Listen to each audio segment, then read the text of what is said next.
Ignited Minds Tutorials has recently released a comprehensive series of videos covering the topic of electric field and charges for Class 12 Physics CBSE, Maharashtra State Board, and IIT/NEET, and various CET syllabus. The videos aim to provide a thorough understanding of these complex concepts through clear, concise explanations and problem walkthroughs. In addition to covering the basic principles, the series also includes previous year's questions, allowing students to practice and prepare for their exams effectively. The tutorials are designed to help students build a strong foundation in this important topic, ensuring they are well prepared to tackle any related questions that may come their way. Whether you are a student studying for board exams or preparing for competitive entrance exams like IIT and NEET, these videos offer a valuable resource to aid in your studies. With the guidance of experienced educators, learners can gain a deeper insight into the subject and develop the skills necessary to excel in their academic pursuits. Overall, the series of videos from Ignited Minds Tutorials serves as a valuable, knowledge-based resource, providing a clear and comprehensive explanation of electric field and charges for students looking to enhance their understanding of the subject.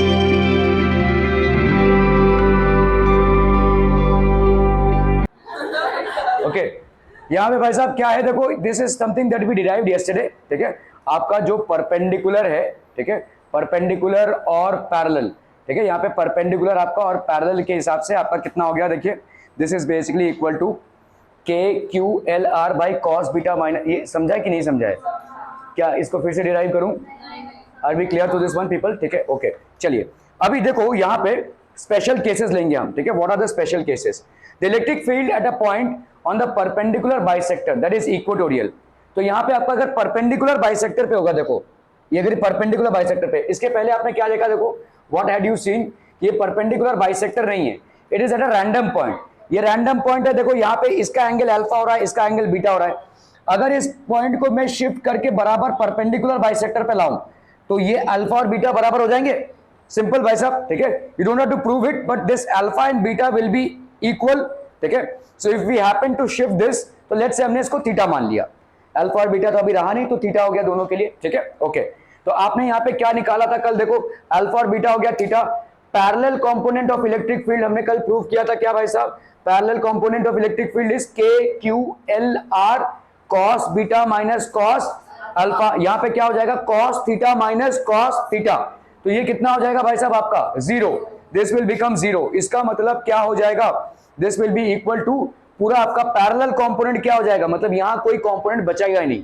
अभी देखो इसको ऐसे समझो, ये ऐसा क्यों होगा, ये तो आप मैथमेटिकली प्रूव कर रहे हो कि भाई साहब पैरेलल कंपोनेंट जो है वो जीरो हो जाएगा। लेकिन अगर मैं आपसे बोलूं कि इसको अगर आपको प्रूव करना रहे तो कैसे करोगे भाई साहब, मतलब कंसेप्चुअली कैसे वैलिड होगा बताइए? देखो यहां पे लेट्स से यहां पे भाई साहब ये जा रहा है, इसके वजह से इलेक्ट्रिक फील्ड, इसका कंपोनेंट किधर होगा, इधर, और इसके वजह से इलेक्ट्रिक फील्ड किधर जाएगा, इधर, और इसका कंपोनेंट किधर होगा, इधर। ये दोनों इक्वल होंगे तो कैंसिल आउट हो जाएंगे। ठीक है, हर पॉइंट का देखो, यहां पे अगर मैंने एक पॉइंट ले लिया, इसका इलेक्ट्रिक फील्ड इधर होगा, पैरेलली मतलब एकदम उसी जगह पे जिसका दे लिया, इसका इधर होगा, इसका भी कंपोनेंट निकालेंगे तो जीरो। मतलब यहां से लेकर यहां तक जितने भी पॉइंट्स हैं और यहां से लेकर यहां तक जितने भी पॉइंट्स हैं, सबके कंपोनेंट्स अगर हम देखेंगे तो एक दूसरे से वो कैंसिल आउट हो रहे हैं, किसमें? पैरेलल में, इसीलिए आपका जीरो आएगा। और मैथमेटिकली भी अगर आप यहाँ पे थीटा और थीटा डाल दोगे तो ये जीरो आ जाएगा। Are we clear to this one people? हम समझम। Okay, perpendicular component of the electric field ये कितना हो जाएगा, कल हमने कैलकुलेट किया था, K Q L R sine alpha plus beta. अभी यहाँ पे साइन अल्फा प्लस बीटा मतलब साइन थीटा प्लस थीटा हो जाएगा, sine theta plus sine theta is equal to 2 sine theta. ठीक है, तो आपका 2 बाहर आया, perpendicular component is 2 K Q L R sine theta. तो नेट इलेक्ट्रिक फील्ड कितना हो जाएगा, देखो net electric field will be equal to alpha parallel plus perpendicular का स्क्वायर, ये नेट इलेक्ट्रिक फील्ड है। ठीक है, तो अगर आप देखोगे ये तो भाई साहब जीरो हो चुका है, ये कितना हो गया, इसका स्क्वायर करके फिर बाहर निकालोगे तो वही आएगा, तो 2 K Q sine theta by L R. Are we clear to this one people? हम ठीक है, okay. Electric field due to an infinite wire, मतलब भाई साहब अभी आपने क्या ले लिया है, एक पॉइंट पी ले रहे हैं लेकिन ये इनफाइनाइट है, इसका कोई लेंथ और ब्रेथ नहीं है भाई साहब, ठीक है। Okay, so consider N infinite wire with charge Q distributed uniformly along the length of the wire. Let us find the electric field at a non-axial point P. कोई एक point P है जिसमें आप at a distance r from the rod. The linear charge density of the wire कितना है भाई साहब आपका Q by L हो गया, ठीक है। Since the wire is of infinite length, the angle subtended by the left and right hands, ठीक है। अभी देखो यहां से कौन सा एंगल होगा और यहां से कौन सा एंगल होगा, इनफाइनाइट डिस्टेंस। सो देखो इसको ऐसे समझो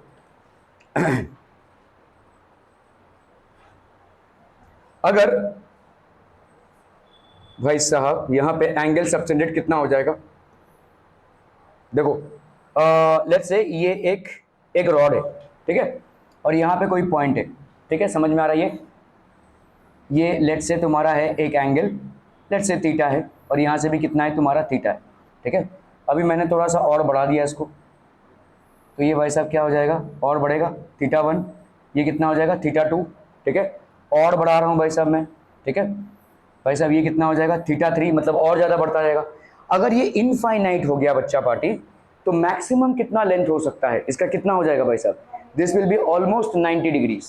ये आपका ऑलमोस्ट 90, देखो ना भाई साहब ये ऐसा हो जाएगा, मतलब ये बहुत लंबा है कि नहीं, ये तो 90 डिग्रीज है ही, लेकिन क्योंकि ये भी देखो ये दोनों ऑलमोस्ट इक्वल हो जाएंगे, है कि नहीं, समझ में आ रहा है भाई, ऐसा हो जाएगा। आप इमेजिन कीजिए इसको, ये दोनों ऑलमोस्ट इक्वल हो जाएंगे, ये लंबा खींचा भाई साहब आपने, ठीक है, इतना दूर तक गया है ये कि ये वाला साइड और ये वाला साइड ऑलमोस्ट इक्वल हो जाएगा, मतलब एक आइसोसेलेस ट्रायंगल, हालांकि ये पॉसिबल नहीं है, लेकिन this will be almost equal to 90, isosceles triangle के बराबर हो जाएगा।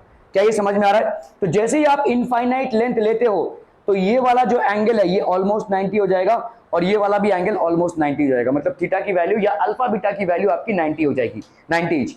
क्या ये कॉन्सेप्ट समझ में आ रहा है? पॉसिबल नहीं है कि एक ट्राइंगल में दो एंगल्स 90 के हों, definitely not possible, but will it be very close? Yes, almost very close to being 90, ठीक है। जैसा जैसा भाई साहब आपका डिस्टेंस बढ़ता जाएगा, तो मतलब ये वाला वैल्यू और ये वाला वैल्यू इक्वल होता जाएगा, तो ये 90 होगा, तो ये वाला भी आपका कितना हो जाएगा 90। Are we clear to this one people? हम समझ में आता हम? ओके ओके ओके, तो अभी हम करते हैं भाई साहब the linear charge density of the wire, कितना हो गया भाई साहब Q by L। Since the wire is of infinite length, the angle subtended by the left and right ends of the wire with the field point is alpha और beta का कितना हो जाएगा 90 डिग्रीज, ठीक है। The parallel component of the electric field at an axial point is given by what? KQLR cos of theta minus cos of alpha minus cos of beta minus cos of alpha, मतलब cos 90 minus cos 90, वैसे भी cos 90 आपका zero होता है, तो ये पूरा का पूरा हो जाएगा जीरो। ओके, यहाँ पे क्या हो जाएगा बोलो? This will be sin alpha plus sin beta, तो ये क्या हो जाएगा KQLR 1 plus 1, that is KQLR, ये हो गया आपका 2KQL लैम्डा बाई आर हो जाएगा। ये देखो Q बाई L क्या होता है लैम्डा, तो 2KQ लैम्डा बाई आर, तो नेट इलेक्ट्रिक फील्ड कितना हो जाएगा again 2KQ lambda by are. क्या है, समझ में आ रहा है ये? Okay, electric field due to a semi infinite wire. Semi infinite wire मतलब क्या हो जाएगा भाई साहब, आपने पॉइंट को एक को एकदम इसके ऊपर रखा है और दूसरा इधर से ले रहे हो। In a semi infinite and long wire, one is finite and the other end is infinite, मतलब ये वाला आपका फाइनाइट है, मतलब इसके ऊपर, और अदर एंड आपका क्या है इनफाइनाइट है, ठीक है। So charge Q is distributed, तो अगेन वही lambda is equal to Q by L, ठीक है। अभी देखो ये वाला एंगल कितना हो जाएगा, इस वाले एंगल की बात करो, since the angle subtended by the left and right ends of the wire with in point R, alpha भाई साहब कितना हो जाएगा यहाँ पे जीरो, ठीक है, अल्फा, और ये वाला बीटा आपका कितना हो जाएगा, क्योंकि इनफाइनाइट है तो 90 हो जाएगी भाई साहब। समझ में आ रहा है भाई? ये वाला पॉइंट इस वाले पॉइंट के साथ क्या एंगल सबटेंड करेगा, ये ऐसा है ना भाई साहब, एंगल क्या सबटेंड होता है, देखो ऐसा है, ये आपका एंगल सबटेंड हो रहा है ना। अगर ये परपेंडिकुलर रहा तो इसके और उसके बीच में क्या जीरो रहा, समझ में आ रहा है ये? तो आपका अल्फा का वैल्यू क्या हो गया जीरो, और क्योंकि ये इनफाइनाइट है, जैसे पिछले वाले केस में आपने लिया था, जितना दूर होगा वो 90 के क्लोज आता जाएगा, तो बीटा आपका कितना हो गया 90 डिग्रीज, ठीक है। So again the parallel component of the electric field at any non coaxial point is आपका क्या हो जाएगा KQL by R cos beta minus cos of alpha cos 90 minus cos of zero. समझ में आ रहा है ये? तो ये हो गया आपका माइनस, क्योंकि कॉस 90 की वैल्यू होती है जीरो, और ये होता है भाई साहब आपका 1, तो ये 0 माइनस 1 मतलब माइनस 1, तो ये हो गया minus K lambda. The negative sign shows that the direction of the field is opposite to the conventional positive direction. देखो भाई साहब डायरेक्शन ऑफ द फील्ड इस तरफ रहेगा, मतलब E पैरेलल की वैल्यू इस तरफ होगी, opposite to the conventional field, ठीक है, इसीलिए आपका माइनस आ रहा है, ठीक है।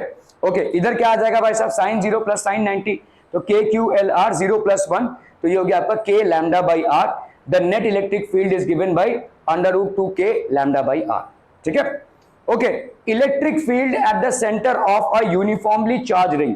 तो हमने अभी क्या पढ़ा है भाई साहब, हमने अभी पढ़ा है कि आपका एक अगर रॉड है which is uniformly charge, what are the electric fields. तो आपने एक रॉड लिया और एक पहले एक पॉइंट पे उसको फाइंड आउट करने की कोशिश की, तो एक आपका पैरेलल कंपोनेंट आया और एक आपका परपेंडिकुलर कंपोनेंट आया।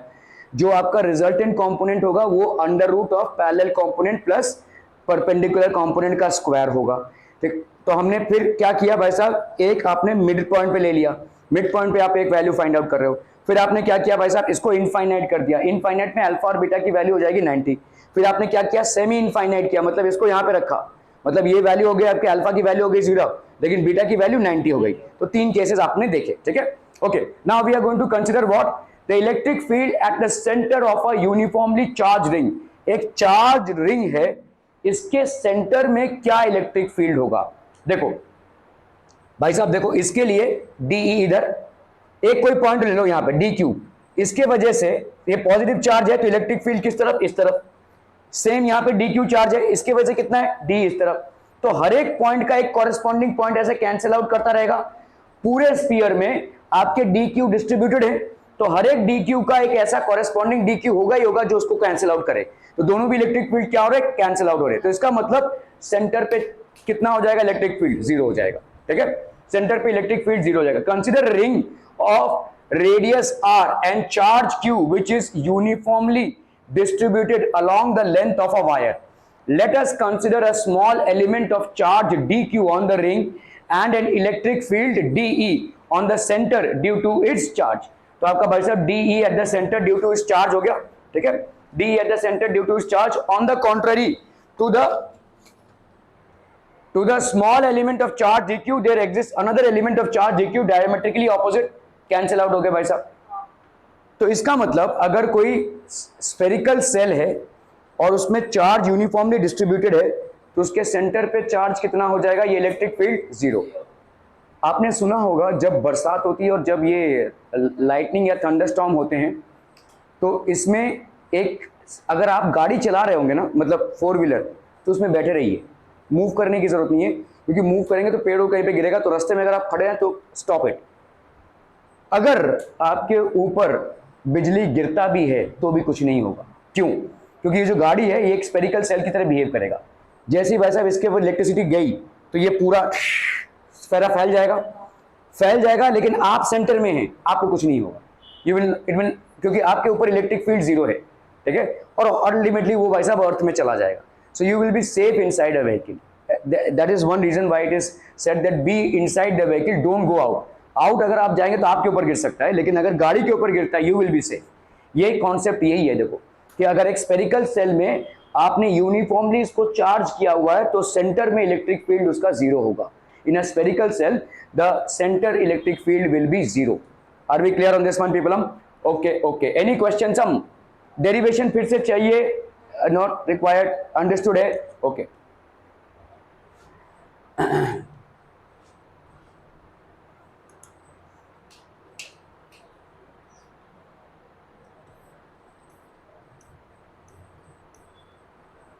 ओके, सो आपने भाई साहब यहाँ पे क्या क्या पढ़ लिया है अपन ने? Uniformly distributed line charges, special cases for uniformly distributed charges. Now we will talk about a ring, uniformly charge ring, uniformly charge semi circular ring and uniformly charge quarter ring. तो इसको अपन देखेंगे, ठीक है।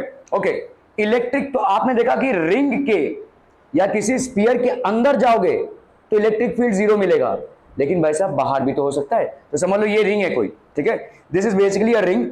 तो आप इसके एक्सियल पॉइंट पे एक पोजीशन पे आ रहे हैं, यहाँ पे इलेक्ट्रिक फील्ड कितना होगा, क्या ये समझ में आ रहा है? ये रिंग है, this is basically a ring, इसके एक्सियल पॉइंट पे भाई साहब कितना होगा? Are we clear on this one people? ठीक है,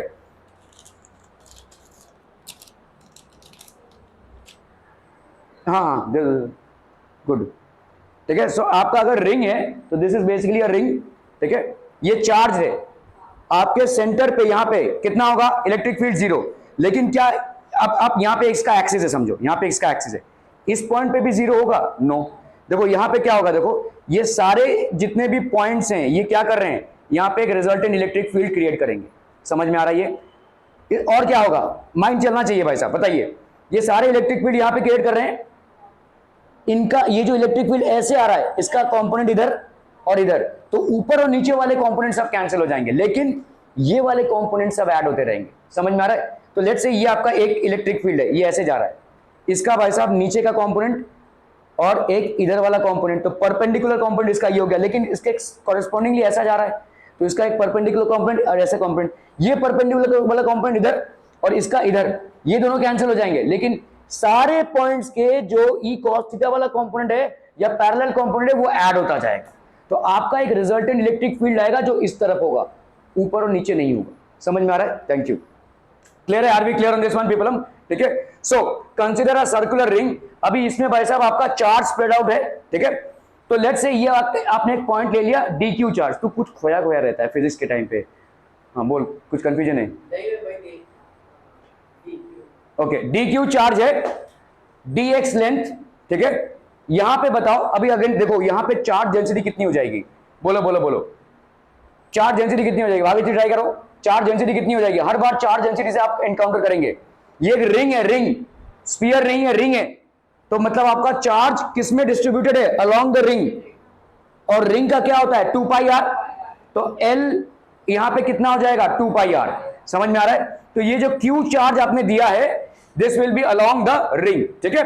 ओके, चलिए ये डी क्यू चार्ज हो गया along D X length, it is basically creating an electric field DE. ये डीई का समझ लो इसके साथ क्या बन रहा है? एंगल थीटा बन रहा है। समझ में आ रहा है?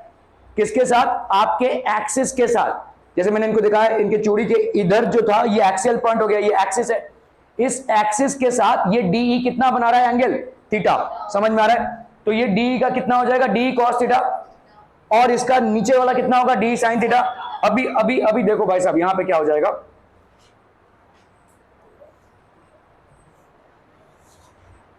तो अगर मैंने यहां से एक सिंपल ऐसे ड्रॉ किया तो मुझे बताओ क्या हो जाएगा? यहां पे ये वाला भी आपका डी होगा। अगर भाई साहब आपने डी क्यू चार्ज यहां लिया तो ये वाला कितना होगा? डी। ओके, अभी इसका देखो इधर कितना हो जाएगा? ये हो गया आपका डी कॉस थीटा, है ना, और इधर कितना हो जाएगा? ये हो जाएगा आपका डी साइन थीटा। तो आपका ये वाला डी साइन थीटा और ये वाला डी साइन थीटा ऑपोजिट है, तो कैंसिल आउट हो जाएंगे। हर एक पॉइंट का ऐसे मिलेगा आपको, हर एक पॉइंट का, ठीक है। लेकिन ये ऐड होता जाएगा क्योंकि ये दोनों भी सेम डायरेक्शन में है, तो D cos theta plus D cos theta plus D cos theta ऐसा ऐड होता जाएगा हर एलिमेंट के लिए। Are we clear? तो इसी को आपको इंटीग्रेट करना है, ठीक है। कॉन्सेप्ट समझ में आ रहा है भाई साहब यहाँ पे? ठीक है, ओके। तो आपका भाई साहब ये हो गया D sine theta X axis और वाई एक्सिस में। ओके, तो आपका भाई साहब the small elemental electric field is due to the elemental charge is given by what? K D Q by X का स्क्वायर। देखो ये वाला क्या है? एक्स, तो K into D Q upon X का square, K D Q E X. The net electric field along the X axis कितना हो जाएगा? D cos theta K D Q X square cos theta K cos theta by X square. We know that for a ring axial point K X and theta is same for every element.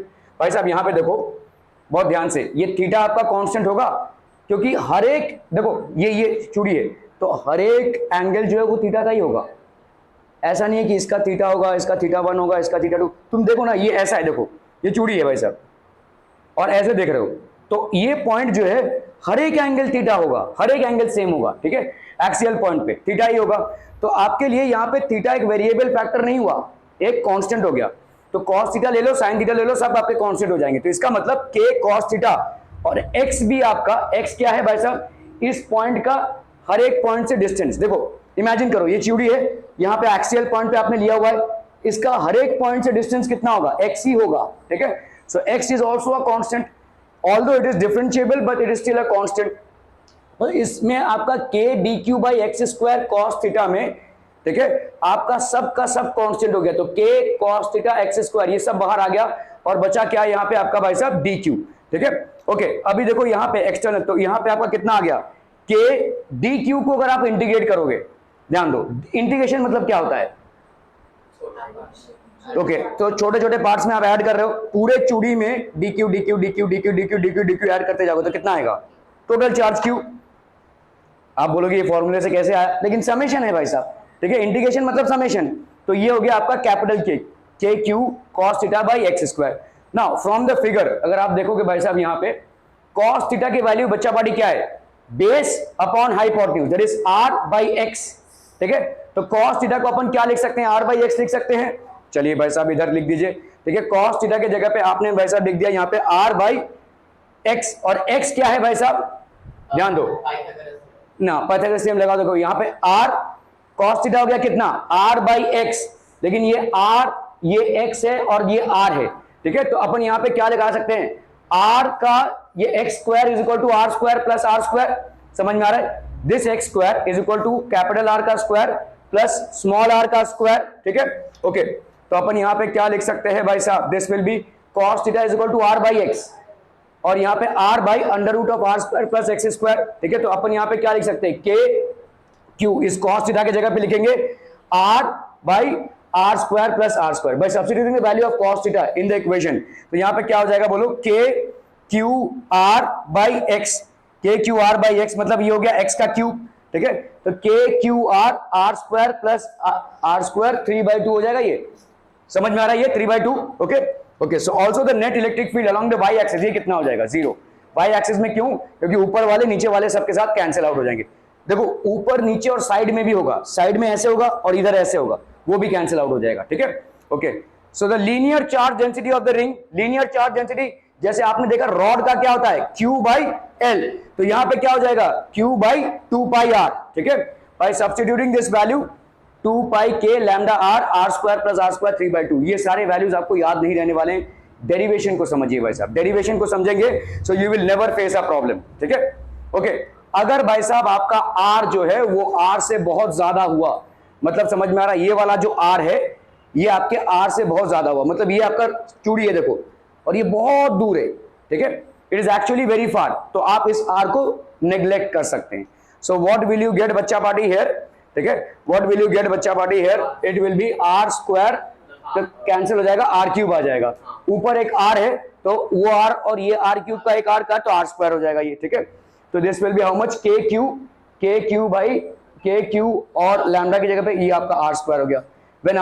when r is 2 less than r, तो r plus are square, मतलब समझो आप बहुत पास आ गए, बहुत पास यहाँ पे, तो r is 2 less than r, तो आपका यहाँ पे क्या हो जाएगा, this will be approximately equal to R square, तो ये हो जाएगा भाई साहब r का क्यूब, ठीक है। To get the location of maximum value of net electric field, maxima जो होती है वो क्या होती है, dE by D R is equal to 0, dy by dx की वैल्यू 0 हो जाती है, तो dE by D R is equal to 0, मतलब d by D R of this much is equal to 0, मतलब यहाँ पे आपने के क्यू निकाला, d by D R R square plus are square 3/2 is equal to 0, ये तो लंबा चलेगा भाई साहब, ओके।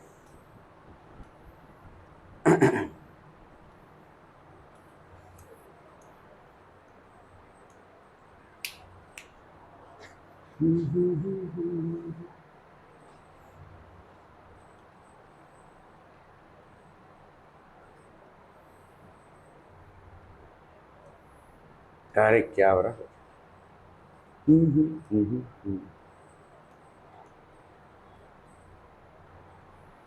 तो समझ लो भाई साहब ये रिंग है आपका, ठीक है, this is basically the ring, ये ऐसे रखा हुआ है, ऐसे देख रहे हो आप इसको, ठीक है, this is basically the ring, और यहाँ पे है आपका axial point, this is basically axis पे आपने एक पॉइंट लिया हुआ है which is let's say a point P, यहाँ पे आपका पॉइंट है P, ठीक है, ओके। नाउ लेट्स से भाई साहब आपने यहाँ से एक इलेक्ट्रिक फील्ड ले लिया, ठीक है, ये आपका इलेक्ट्रिक फील्ड हो गया, लेट्स से ये चार्ज डी क्यू की वजह से है, ठीक है, डी क्यू की वजह से है, और ये आपका इलेक्ट्रिक फील्ड हो रहा है DE। सो लेट अस से यहाँ पे आपका एंगल क्या बन रहा है भाई साहब, अगर मैंने यहाँ पे एंगल डाला, सो this will be the angle which is what people,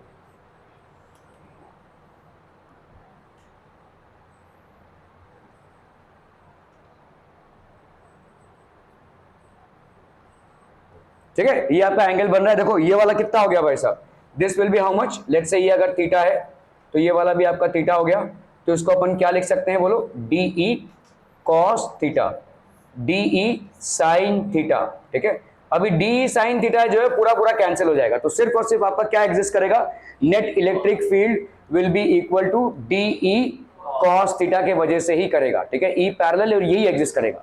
तो आपका नेट इलेक्ट्रिक फील्ड क्या हो जाएगा, आप ऐसे इंटीग्रेट करते रहिए, तो डी ई कॉस थीटा का अपन क्या कर रहे हैं, इंटीग्रेशन। अभी डी ई कॉस थीटा कितना हो जाएगा बोलो, अगर इसको अपन ने ले लिया क्या, आर, स्मॉल ऑफ आर, ठीक है, और ये हो गया आपका कैपिटल आर, और ये हो गया आपका एक्स। तो ई की वैल्यू क्या होती है, ई की वैल्यू होती है चार्ज के क्यू, यहां पे क्यू मतलब डी क्यू, और अपॉन एक्स का स्क्वायर, चार्ज का पॉइंट से डिस्टेंस, चार्ज का पॉइंट से डिस्टेंस। तो यहां पे आपका हो गया डी क्या मतलब हो गया, के डी क्यू अपॉन एक्स का स्क्वायर कॉस ऑफ थीटा, ठीक है। यहां पे आप पूरे रिंग में अगर घूमते रहेंगे, पूरे रिंग में अगर घूमते रहेंगे, तो what you will get is x will be same, this point will be having the same distance x। तो x आपका वेरिएबल नहीं है, तो ये आपके लिए क्या हो गया, कांस्टेंट। k आपका 1/4 पाई एप्सिलॉन नॉट है, तो ये भी कांस्टेंट।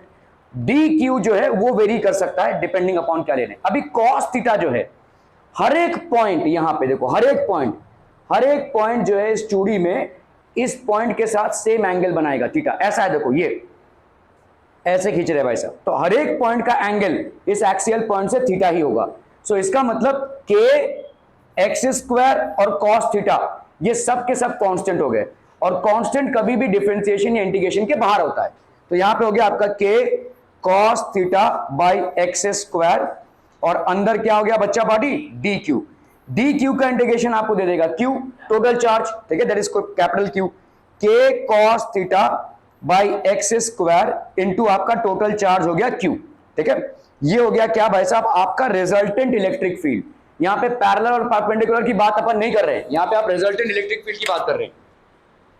ओके, सो बच्चा पार्टी यहां पे देखो, ये ई की वैल्यू क्या हो गई, के कॉस थीटा एक्स स्क्वायर, और ये क्यू, समझ में आ रहा है, ये क्यू हो गया आपका टोटल चार्ज, के तो आपका 1/4 पाई एप्सिलॉन नॉट है, cos theta upon x square. Okay, अभी देखो ये कॉस थीटा है क्या, base upon hypotenuse. So cos थीटा की वैल्यू कितनी हो गई बोलो, r बाई एक्स, ठीक है। और x क्या है भाई साहब, x is equal to how much, अगर आप यहाँ पे let's say Pythagoras theorem apply करते हैं इस ट्रायंगल पे, ठीक है, तो ये आपका r है, ये r है, तो आपका भाई साहब x square is equal to r square plus, नहीं माइनस क्यों होगा, R square plus are square ना, ये आपका हो गया। तो x की वैल्यू क्या हो जाएगी, under root of R square plus are square. तो यहां पे अपन क्या लिख सकते हैं, r by under root of R square plus R का स्क्वायर। तो इसको अपन अगर लिखेंगे, electric field is equal to K cos theta X square Q, इसको अपन लिख सकते हैं के क्यू एक्स स्क्वायर, और इस कॉस थीटा की जगह पे लिखेंगे into R by under root of R square plus are square. क्या ये समझ में आ रहा है भाई साहब, ठीक है। ओके, नाउ अगर आपका भाई साहब ये वाला जो है पॉइंट, मतलब ये चूड़ी है और आप बहुत दूर ले रहे हैं, ठीक है, लेट्स से आपका यहां पे आर इज, ये वाला जो डिस्टेंस है R, that is too huge as compare to R. तो अपन यहां पे R square plus are square के अंडर रूट में अपन क्या लिख सकते हैं, normally this will be equal to R square only, मतलब ये ऑलमोस्ट जीरो हो जाएगा। So this will be how much, R. क्या ये समझ में आ रहा है, क्या बोल रही हो, हाँ आर स्क्वायर, सॉरी, तो यहां पे आपका ये हो गया आपका are square plus X, sorry, यहां पे हो गया आपका के क्यू एक्स स्क्वायर को अपन क्या लिख सकते हैं बोलो, एक्स स्क्वायर को लिख सकते हैं अपन R square plus are square, ठीक है। और यहां पे है भाई साहब आपका R upon under root of R square plus are square, ठीक है, समझ में आ रही है। देखो अगर आप ऐसा कर रहे हो ना, देखो A into under root of A, इसका मतलब क्या होता है, A raise to 1 into A raise to half, मतलब इसमें कितना हो जाएगा, A raise to 1 plus half, that will be A raise to 3/2। तो यहां पे भी वही हो रहा है देखो, ठीक है, ये वही कर रहे हो आप, तो इसका मतलब क्या हो जाएगा, this will be K Q R square plus are square raise to 3/2। क्या ये समझ में आ रहा है, ठीक है, हाँ ऊपर का आर, ठीक है, ऊपर का small R square plus are square raise to 3/2, ठीक है। ओके, अभी अगर आपका भाई साहब यहाँ पे सिचुएशन ऐसी है कि बहुत दूर कोई पॉइंट है एक्सियल पॉइंट पे, तो अपन R square plus are square under root की जगह पे क्या लिख सकते हैं, आर स्क्वायर, तो ये हो जाएगा आपका आर, ठीक है। So this will be how much, K Q R, और इधर कितना हो जाएगा बोलो, this will be R square plus are square की जगह पे क्या लिख सकते हैं अपन, आर। हाँ यहाँ पे एक मिनट यार, मैंने कोई गड़बड़ कर दिया है। आर स्क्वायर हो जाएगा ना, तो यहाँ पे आपका are square plus are square की जगह पे अपन लिख सकते हैं आर स्क्वायर ओनली, ठीक है। तो आर स्क्वायर रेज टू 3/2, ठीक है। तो 2 कैंसिल हो गया आपका, K Q R by R Q, ठीक है। तो ये कैंसिल हो गया, so this will be K Q by R का स्क्वायर, ठीक है। क्लियर है। अभी अगर आप इस पॉइंट को बहुत पास ला रहे हैं, इस पॉइंट को बहुत पास ला रहे हैं यहाँ पे कहीं पे, तो यहाँ पे लेट्स से आपका आर, ये जो आर है, R is much much greater than R, तो आप यहाँ पे R square plus are square की जगह पे क्या लिख सकते हैं, equal to capital R square. तो आपका यहाँ पे क्या हो जाएगा बोलो, this will be K Q R upon R square, बस है ना, टू पावर 3/2। तो ये हो गया आपका K Q R upon R Q, ठीक है। क्लियर है, are we clear on this one people. So ये दो डेरिवेशंस थे आपके स्पेशल केसेस के, ठीक है, स्पेशल केसेस के। अभी अगर आपको कोई एक ऐसा पॉइंट निकालना है, ठीक है, you will have to basically, तो ये दोनों पॉइंट्स देखो, K Q R upon R Q, और यहाँ पे हो गया आपका के क्यू बाई आर का स्क्वायर, ठीक है। Now let's say you have to find the location of the maximum value of the net electric field. Maximum value क्या होती है भाई साहब, D by D R is equal to 0 होता है। मैक्सिमम मिनिमा जब आप फाइंड आउट करते हैं, तो अगर समझ लो y is a function of x, यहाँ पे आपका e किसका फंक्शन है, देखो e is a function of r और r, ठीक है, e is a function of r, ठीक है, दोनों भी केसेस में।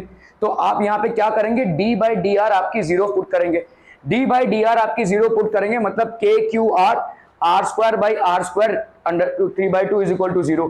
तो के क्यू को बाहर निकाला, d बाई डी आर, यहाँ पे हो गया आपका are square plus R, this is equal to 0। अभी आपने u को माना क्या भाई साहब, r, और v को माना ये, then we know that du by D, तो आपका डिनोमिनेटर इंटू न्यूमरेटर का differentiation minus numerator into denominator का डिफरेंशिएशन अपॉन डिनोमिनेटर का स्क्वायर, ठीक है। नाउ u डैश की वैल्यू क्या हो जाएगी, du by D R, that is dr by D R, that is 1, v dash की value dv by D R, तो इसकी वैल्यू हो गई भाई साहब आपकी 2r। तो आपका v का स्क्वायर कितना हो गया, ये by substituting the values this is what you get. तो अगर आप ओके, के क्यू आपका यहाँ पे हो गया कितना, this will be equal to, लंबा है भाई साहब, चलिए इसको करना पड़ेगा, ठीक है। तो अगर हमने ऐसा किया, यहाँ पे R square plus are square, यहाँ पे दिस इज इक्वल टू 0, तो ये कितना हो गया देखो, 3r square plus are square half, ठीक है, R square plus are square raise to 1, R square plus are square raise to half, तो यहाँ पे हो गया R square plus are square raise to half, यहाँ पे माइनस है ना, देखो इधर गया ये, this is equal to this, तो ये दोनों आपके कैंसिल हो गया, आर स्क्वायर प्लस, तो यहाँ पे आ गया R is equal to under root of plus minus R by 2। फटाफट से इसको कर लेते हैं भाई साहब, देखो यहाँ पे आपका कितना आया है, लेट्स से आपका डी बाई डी आर की वैल्यू अपन अगर 0 डाले, तो यहाँ पे डी बाई डी आर, देखो ई की वैल्यू कितनी आई है, ई की वैल्यू आई है K Q R upon R square plus are square 3/2, है कि नहीं, ठीक है। तो ये है आपका ई का वैल्यू कितना आया है, K into Q R upon R square plus are square 3/2 for maxima condition, ठीक है। Maxima condition D by D R आपका 0 होना चाहिए, मतलब यहां पे अगर आप इसको डिफरेंशिएट करोगे, D E by D R, that will be equal to K Q R D by D R of, क्योंकि ये सारे कॉन्स्टेंट्स है देखो, ठीक है, दीज सॉरी आर आपका कांस्टेंट नहीं होगा, ठीक है, D by D R of R upon R square plus are square 3/2, ये आपको डिफरेंशिएट करना है, ठीक है। ओके, तो आपने क्या मान लिया, लेट्स से u को मान लिया r और v को मान लिया R square plus are square 3/2, ठीक है। तो du बाई डी आर कितना हो जाएगा, this will be dr by D R, that is equal to 1, है कि नहीं। इसको अपन क्या लिख सकते हैं भाई साहब, u डैश लिख सकते हैं, u डैश लिख दिया। ओके, अभी आपका v कितना है देखो, R square plus are square 3/2, तो dv बाई डी आर कितना हो जाएगा बोलो, n x n minus 1, 3/2 minus 1 into D by D R of अंदर का भाई साहब, है ना, ये तो आपने पावर फंक्शन को किया, अभी अंदर का भी तो आपको करना पड़ेगा, that is R square plus R का स्क्वायर। क्या ये समझ में आ रहा है? ओके, तो यहां पे कितना हो जाएगा बोलो, 3/2 ये हो गया आपका are square plus are square 3/2 हो गया भाई साहब आपका हाफ, ठीक है। और इधर कितना हो जाएगा बोलो, इसका नहीं आएगा, नहीं, ये आर कांस्टेंट हो जाएगा। आर आपका देखो, आर ये है ना, देखो ये इसका रेडियस है तो ये तो कांस्टेंट है, और किसी कांस्टेंट फंक्शन का अगर आप डिफरेंशिएशन करेंगे तो वो जीरो आएगा, तो ये इसका डिफरेंशिएशन आपको जीरो आ जाएगा। d/dr ऑफ ये छोटे वाले r का स्क्वायर कितना आ जाएगा 2r। समझ में आ रहा है? क्लियर है, क्लियर है, क्लियर है भाई साहब, ठीक है। 2r कैंसिल कैंसिल, यहां पे कितना बचा बोलो 3r, r square plus r square raise to half, ये dv/dr है, तो क्या इसको अपन v डैश लिख सकते हैं? कैपिटल आर देखो ना कांस्टेंट है, देखो यहां पे क्या होगा d/dr of r square plus d/dr of r square. ध्यान से देखो, ये कैपिटल आर है क्या, ये वाला डिस्टेंस है ना, तो ये तो कांस्टेंट ही है ना। आप भाई साहब इसको ऊपर नीचे कर सकते हैं, ये वाला आगे पीछे हो रहा है, ठीक है, ये तो कांस्टेंट ही रहेगा ना, पूरे रिंग में आपका ये कांस्टेंट ही है, तो ये तो भाई साहब तो किसी कांस्टेंट का डिफरेंशिएशन आपको जीरो देगा। समझ में आ रहा है भाई साहब, ठीक है, ओके, आर बी क्लियर। तो ये आपका v डैश हो गया। अभी देखो यहां पे अगर आप इसको डिफरेंशिएट कर रहे हो तो इसका मतलब क्या हो जाएगा k/q d/dr, ये हो गया आपका u/v, है कि नहीं। तो ये क्या होता है भाई साहब आपका k/q differentiation of first function that is v dash into differentiation of second function, sorry v into differentiation of first function u dash minus u into differentiation of second function upon v का square. क्या ये समझ में आ रहा है? ठीक है, ओके, तो यहां पे कितना हो जाएगा बोलो, सो दिस विल बी k/q, और ये आपका v है, देखो v मतलब कितना है, v है आपका r square plus r square 3/2 into differentiation of u कितना आया भाई साहब 1 आया ना, ओके, डिफरेंशिएशन u कितना आया भाई साहब 1, माइनस यहां पे बोलो u की वैल्यू कितनी है भाई साहब आपकी r, और ये v डैश की वैल्यू कितनी आई है 3r square plus r square raise to half upon v का स्क्वायर, बच्चा पार्टी v का स्क्वायर कितना हो जाएगा, v का square that is r square plus r square 3/2 इसका स्क्वायर, ठीक है, ओके। तो यहां पे कितना हो गया आपका, this will be how much, this is going to be k/q r square plus r square 3, क्या बोल रहे हो, क्या सॉरी क्या बोल रहे हो, r square r plus r का होल स्क्वायर हो जाएगा, फिर उसको 3/2 करोगे तो q भी हो जाएगा,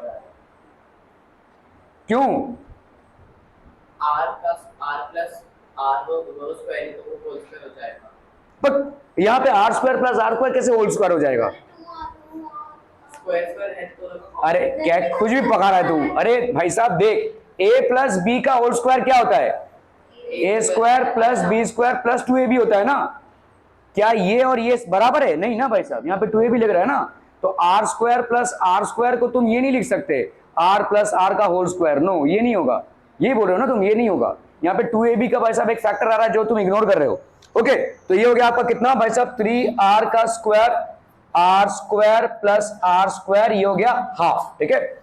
अभी अपॉन है ये क्या r square plus r square 3/2 cancel भाई साहब हो गया क्यूब। अभी आपने क्या लिखा है भाई साहब d/dr इज इक्वल टू 0, तो ये आपका आया d/dr, ठीक है, d/dr को अगर आपको 0 करना है तो ये उड़ जाएगा भाई साहब, इसको 0 से मल्टीप्लाई कर दो उड़ जाएगा, ठीक है। तो आपका कितना आ गया बोलो यहाँ पे, ये k क्यूब, इसको ये दोनों के लिए मल्टीप्लाई है, ये आपका कॉमन है, ठीक है, तो k क्यू को भी उड़ा सकते हैं अपन, ये भी उधर चला गया, k क्यू आपका क्या है कांस्टेंट ही है भाई साहब, तो उसको उधर कर दिया। अभी आप में देखो कितना आया r square plus r square, ये हो गया 3/2 minus 3r square into r square plus r square raise to half is equal to 0, ठीक है।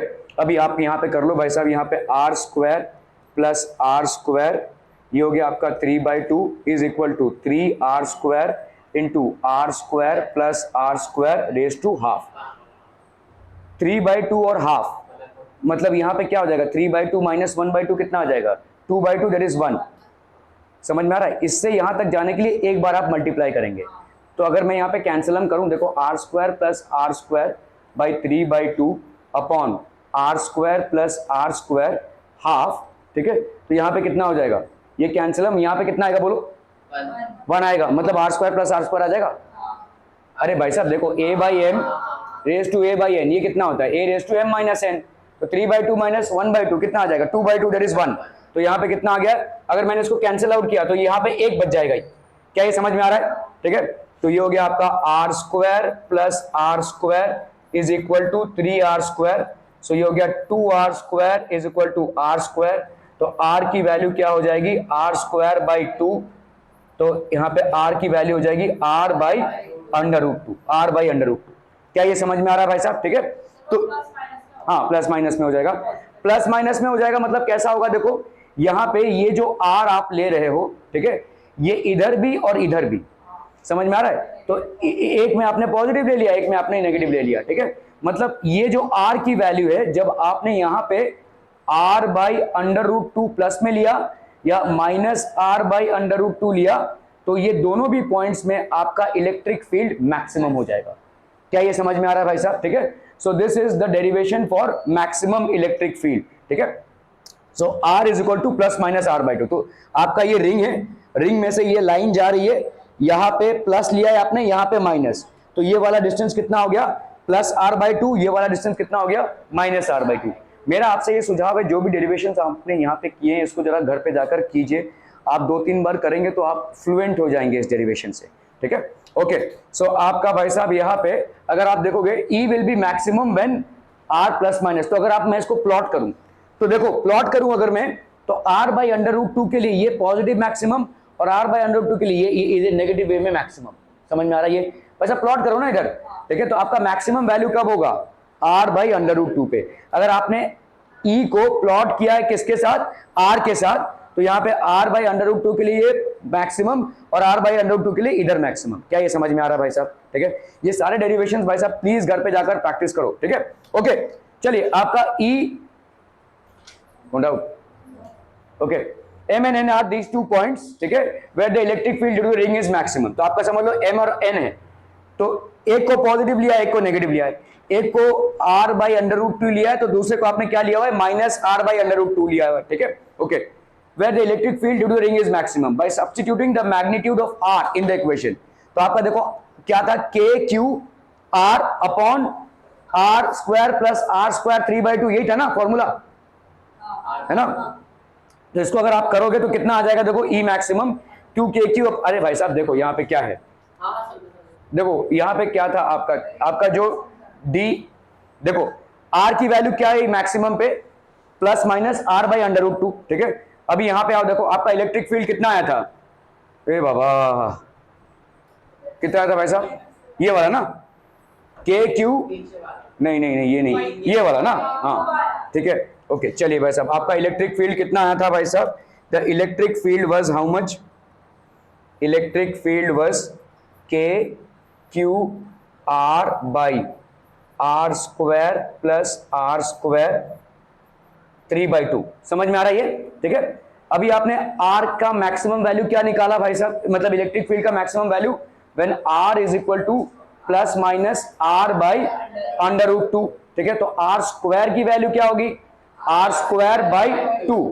चलिए भाई साहब यहाँ पे अपन क्या डालेंगे, देखो E is equal to KQ, नहीं R स्क्वायर नहीं होगा ना, यहाँ पे R है ना बच्चा, R by plus minus R by √2, ठीक है। तो ये हो गया R बाई √2, ठीक है। चलिए मॉड की वैल्यू निकाल रहे हैं यहाँ पे, ठीक है।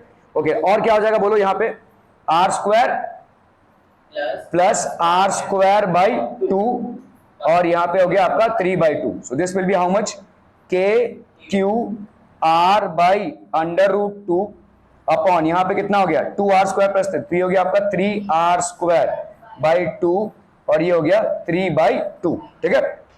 ओके, तो इधर हो गया आपका KQR बाई R का स्क्वायर, यहां पे कितना हो गया बोलो 3/, क्या हो गया,